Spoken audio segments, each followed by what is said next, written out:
السلام علیکم گریٹ پاکستان ناظرین، کیا آپ کو پتہ ہے کہ پاکستان نے آج تک اسرائیل کو تسلیم کیوں نہیں کیا؟ کیا آپ کو یہ بات معلوم ہے کہ پاکستان اور اسرائیل دو ایسی ریاستیں ہیں جو مذہب کے نام پر بنی، یعنی پاکستان تو اسلام کی بنیاد پر بنا اور وہیں پر اسرائیل 1 سال بعد یہودیت کے نام پہ بنا۔ تو کیا وجوہات ہیں؟ اگر آپ کو پتہ ہے تو آپ کمنٹ میں بتا دیجئے، لیکن میں آپ کو تفصیلاً بتانے والا ہوں۔ اگر پہلے 2-3 حقیقتوں پر روشنی ڈال دی جائے کہ پاکستان اور اسرائیل میں آج تک نہ کوئی تصادم ہوا ہے اور نہ کوئی بنیادی دشمنی ہے، جیسے کہا جا سکتا ہے کہ کسی باؤنڈری کا اختلاف ہے یا مذہبی اختلافات ہیں یا کسی تاریخی حقیقت پر روشنی ڈالیں، تو کبھی بھی پاکستان کا اور اسرائیل کا کلیش نہیں ہوا۔ اگر بات شروع کی جائے حضرت ابراہیم علیہ السلام سے، تو حضرت ابراہیم علیہ السلام کی نسل میں سے 2 مذہب پھوٹے۔ پہلا مذہب حضرت اسحاق علیہ السلام کے پیغمبر ہونے کی وجہ سے یہودیت، اور دوسرا مذہب حضرت اسماعیل علیہ السلام کی وجہ سے اسلام۔ یہ دونوں مذاہب پھیلتے پھیلتے دنیا بھر میں پھیل گئے اور اب تک 3 بڑے بڑے مذاہب تھے جو آسمانی کتابوں کی وجہ سے اور پیغمبروں کی وجہ سے پھیلے۔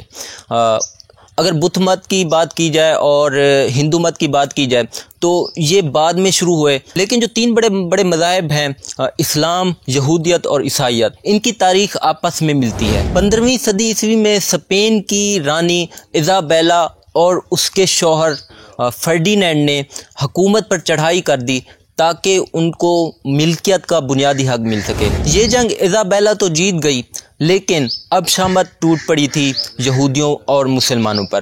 یہودیوں اور مسلمانوں کا قتل عام شروع کیا گیا، کیونکہ جو راجہ تھا فرڈینینڈ وہ پیور عیسائی تھا۔ اب یہودیوں اور مسلمانوں کو زبردستی عیسائی بنایا جا رہا تھا، اور جو نہیں مانتا تھا اسے سڑکوں پر، چوراہوں پر قتل کر دیا جاتا تھا۔ ناظرین، یہ وہی دور تھا جب کولمبس نے ایک اپنی وائیج شروع کی اور اس سفر میں امریکہ دریافت کر لیا۔ جب امریکہ دریافت ہوا تو یہودیوں کو ایک سہارا مل گیا، تو یہودیوں نے اسپین چھوڑا اور امریکہ کا رخ کیا۔ یہودی بڑی تعداد میں آہستہ آہستہ مختلف ممالک سے، مختلف دنیا کے مختلف حصوں سے آہستہ آہستہ فلسطین کا رخ کرنے لگے۔ فلسطین میں جہاں بیت المقدس ہے، مسلمانوں کا پہلا قبلہ اول ہے، وہیں یروشلم بھی ہے، اور یہ 3 بڑے مذاہب کا گڑھ ہے، مطلب اسلام، عیسائیت اور یہودیت کا۔ تو یہودیوں نے یروشلم کو اپنا مرکز بنا لیا اور مختلف ادوار میں بڑی بڑی تعداد میں یہودی یروشلم میں جمع ہونا شروع ہو گئے۔ 1904 میں دنیا کے مختلف حصوں میں زیونسٹ موومنٹ کا آغاز ہو چکا تھا۔ اس موومنٹ کی وجہ سے یہودیوں کو حوصلہ ملا اور دنیا کے مختلف حصوں سے یروشلم میں 35,000 یہودی جمع ہو گئے۔ ورلڈ وار 1 شروع ہونے سے پہلے تقریباً 40,000 مزید یہودی یروشلم میں آ گئے۔ اب یروشلم میں یہودیوں کی تعداد مسلمانوں کی تعداد سے بڑھ گئی۔ یہودیوں کی زیونسٹ موومنٹ کا بیسک پروپیگنڈا یہ تھا کہ دنیا کے مختلف ممالک سے یہودیوں کو اکٹھا کیا جائے یروشلم میں، اور وہاں پر ایک یہودی اسٹیٹ کا قیام ممکن بنایا جائے۔ تو اب شروع ہو گئی ورلڈ وار 1، اور ورلڈ وار 1 تک اسرائیل کا قیام ممکن ہو گیا تھا۔ ورلڈ وار 1 شروع ہوئی تو برطانیہ کا قبضہ تھا، لیکن ورلڈ وار 2 کے اختتام تک برطانیہ تقریباً ٹوٹ چکا تھا، اور برطانیہ کی اب جرأت نہ تھی کہ وہ مختلف کالونیاں سنبھال سکتی۔ تو برطانیہ نے جہاں تک پاکستان اور انڈیا کے قیام کا مطالبہ مان لیا، تو وہیں پر اسرائیل کے قیام کا مطالبہ بھی ماننا پڑ گیا۔ ورلڈ وار 1 میں نازی جرمنی نے یہودیوں کی ہولوکاسٹ کی۔ اس ہولوکاسٹ کے نتیجے میں تقریباً 60 لاکھ یہودیوں کو قتل عام کیا گیا۔ 1947 میں UN نے ایک قرارداد پاس کروائی جس کا مقصد تھا کہ اسرائیل کی اسٹیٹ بنائی جائے اور فلسطین کو 2 حصوں میں تقسیم کر دیا جائے، لیکن عرب اور ترکوں نے اس قرارداد کو ماننے سے انکار کر دیا۔ جب عرب اور ترکوں نے UN کی اس قرارداد کو ریجیکٹ کر دیا تو زیونسٹ کی ایک ایجنسی ہے جس کے سربراہ ڈیوڈ بن گوریان تھے، اس ایجنسی نے ڈیوڈ بن گوریان کو اسرائیل کے پہلے وزیر اعظم کے طور پر نامزد کر دیا۔ 1948 میں اسرائیل اور عرب جنگ ہوتی ہے۔